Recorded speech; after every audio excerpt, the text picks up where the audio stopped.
এবং আমার খুব ভালো লাগছে যে আমি আবারও আরেকটা সিনেমা নিয়ে কথা বলছি এবং আমার সামনে যে দুজন বসে আছেন অনন্ত স্যার অ্যান্ড বর্ষা আপু, তাদের কথা না বললেই নয়।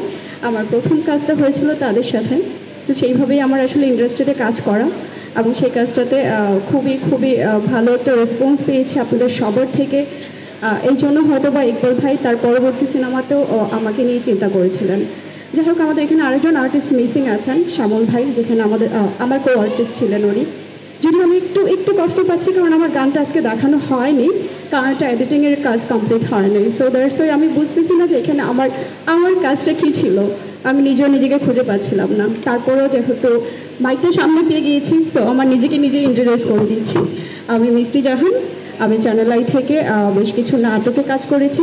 আমার প্রথম কাজ ছিল কিল হিম, বাংলাদেশের one of the best artist Ananta sir and Barsha আপুর সাথে আমার প্রথম কাজ ছিল, এবং ইকবাল ভাই তো অফকোর্স।